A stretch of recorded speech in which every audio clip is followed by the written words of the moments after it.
ఆంధ్రలో కూటమి స్వీప్ చేయటం, అక్కడ ఎన్డీఏలో ఆర్థిక శాఖ మంత్రి సోదరిమణి నిర్మలా సీతారామన్ గారు కేంద్ర బడ్జెట్ ప్రవేశపెట్టడం,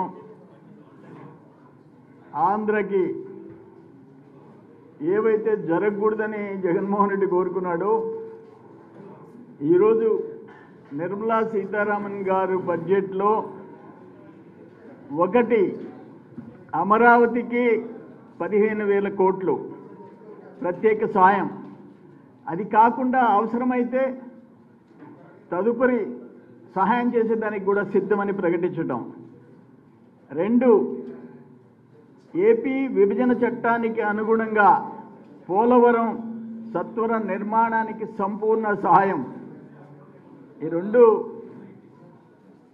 నిజంగా మోడీ గారి ప్రభుత్వానికి, ఎన్డీఏకి, కేంద్ర ప్రభుత్వానికి, నిర్మలా సీతారామన్ గారికి మేము నిజంగా రుణపడి ఉన్నాం. రాష్ట్ర విభజన జరిగిన తర్వాత మాకు అన్యాయం జరిగింది, మేము రాజధాని కోల్పోయినాం, నిధులు కోల్పోయినాం, హైదరాబాద్ కోల్పోయినామని చెప్పేసి బాధపడుతున్నాం. చంద్రబాబు నాయుడు గారు ఫస్ట్ 5 years 14-19 మధ్య ఆయన చేసిన కృషి బూడిదలో పోసేసిన పన్నీరు అయిపోయింది. జగన్మోహన్ రెడ్డి వచ్చిన తర్వాత వాటన్నిటికీ మళ్ళీ జీవం పోసే విధంగా అమరావతికి 15,000 కోట్లు, పోలవరం పూర్తి బాధ్యతలు తీసుకోవటం చాలా సంతోషంగా ఉంది.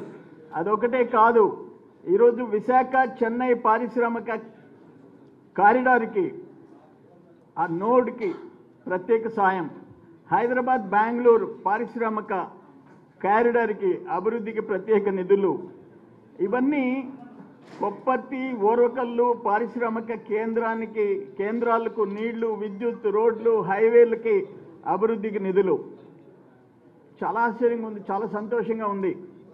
బాబు గారు, మా నాయకుడు చంద్రబాబు నాయుడు గారు 2 సార్లు ఢిల్లీకి పోయేసి వచ్చాడు, ఇవి సాధించాడు.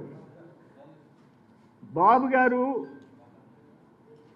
డ్యామ్ కోసం పోయినాడు, పోలవరం డ్యామ్ కోసం. జగన్మోహన్ రెడ్డి డ్యామేజ్ చేసేదానికి పోయినాడు.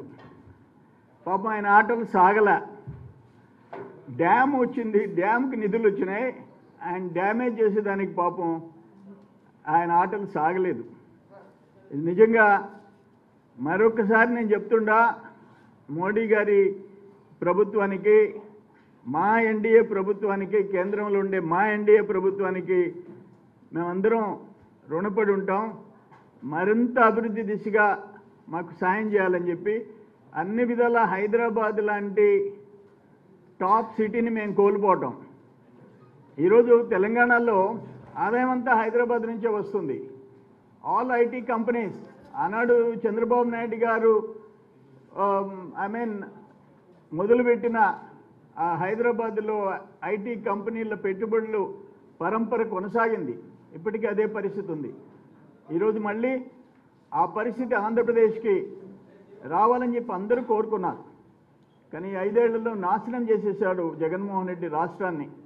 మళ్ళీ ఈరోజు పూర్వవైభవం వస్తున్నందుకు మాకు నిజంగా పట్టలేనంత సంతోషం, మాటల్లో చెప్పలేనంత సంతోషంగా ఉందని చెప్పేసి నేను తెలియజేస్తూ మరొకసారి కేంద్ర ప్రభుత్వానికి, మోడీ గారికి అందరికీ కృతజ్ఞతలు తెలియజేస్తున్నాం.